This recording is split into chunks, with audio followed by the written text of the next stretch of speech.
شروع اللہ کے نام سے جو بہت مہربان اور نہایت رحم کرنے والا ہے۔ لاکھوں درود و سلام آپ صلی اللہ علیہ وسلم پر اور آپ صلی اللہ علیہ وسلم کی آل پر۔ پیارے ناظرین، آج کی اس مختصر سی ویڈیو میں ہم سب کے لیے ایک خوبصورت سا پیغام ہے۔ حضرت لقمان رحمۃ اللہ علیہ، جن کا اللہ تعالیٰ سے تعلق بہت مضبوط تھا، ان کا اخلاق بہت بلند تھا۔ حضرت لقمان ایک بادشاہ کے ہاں نوکری کیا کرتے تھے۔ ان کی علمی استعداد اور دانش مندی دیکھ کر آقا کے دل میں ان کی قدر و منزلت بیٹھ گئی۔ بادشاہ پر حضرت لقمان رحمۃ اللہ علیہ کی خوبیاں واضح ہو گئیں۔ اس نے دیکھ لیا تھا کہ یہ غلام حرص و ہوس سے پاک صاف ہے، اس کے دل میں کھوٹ نہیں، اس کی زبان پر سچ کے سوا اور کچھ نہیں آتا۔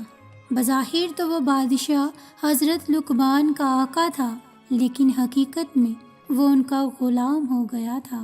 اسے حضرت لقمان رحمۃ اللہ علیہ سے یہاں تک تعلق ہو گیا تھا کہ جب اس کے نوکر چاکر اس کے لیے کھانا لے کر آتے تھے تو وہ سب سے پہلے حضرت لقمان رحمۃ اللہ علیہ کی خدمت میں پیش کر دیا کرتا تھا۔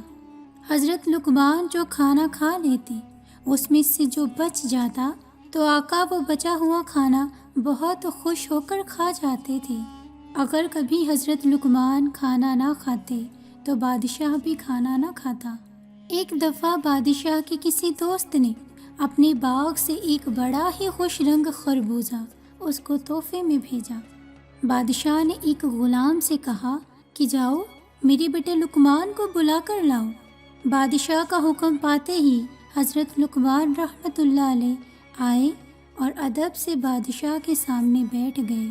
بادشاہ نے ہاتھ میں چھری پکڑی، خربوزہ کاٹ کر ایک کاش حضرت لقمان رحمۃ اللہ علیہ کو پیش کی۔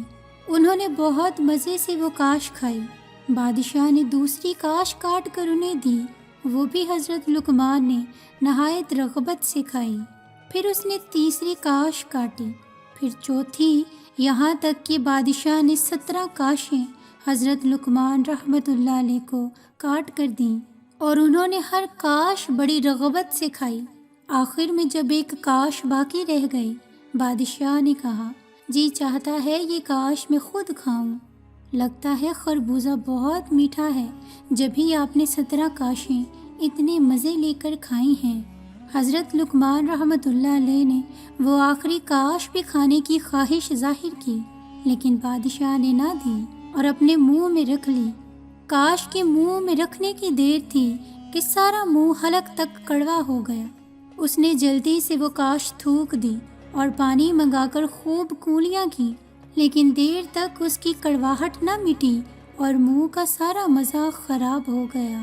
اس آقا نے نہایت تعجب سے حضرت لقمان کی طرف دیکھا اور کہا اے عزیز فرزند، تو نے کمال کیا، یہ زہریلا خربوزہ اتنے شوق اور رغبت سے کھا گئے اور اپنے چہرے سے ذرا ناگواری ظاہر نہ ہونے دی۔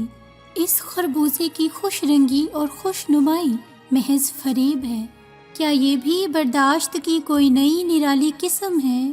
حیرت ہے کہ تنہیں کوئی ہیلا اس کڑوے خربوزے سے بچنے کے لیے نہ کیا، اتنا ہی اشارہ کر دیا ہوتا کہ یہ ناپسندیدہ ہے، میں اس کے کھانے سے معذور ہوں۔ آقا کی بات کا حضرت لقمان رحمۃ اللہ علیہ نے بہت ہی ادب سے جواب دیا، اے آقا کیا عرض کروں، کچھ کہتے ہوئے حیا آتی ہے، میں نے ہمیشہ تیرے نعمت بخشنے والے ہاتھ سے اتنا کھایا ہے کہ مارے شرم کے گردن اٹھا نہیں سکتا۔ یہ سوچ کر کڑوی کاشیں کھائیں کہ جب تمام عمر اس ہاتھ سے طرح طرح کی لذیذ کھانے کھائیں، لذیذ نعمتیں کھاتا رہا، تو افسوس ہے مجھ پر کہ صرف ایک کڑوا خربوزہ کھا کر ادھم مچانے لگوں، ناشکری کا اظہار کروں۔ حقیقت تو یہ ہے کہ تیرے میٹھے ہاتھ نے اس خربوزے میں کڑواہٹ چھوڑی ہی کہاں تھی کہ میں شکایت اپنی زباں پر لاتا۔ قابل محترم ناظرین، حضرت لقمان کی ایک چھوٹی سی بات کے پیچھے کتنا بڑا سبق چھپا ہے۔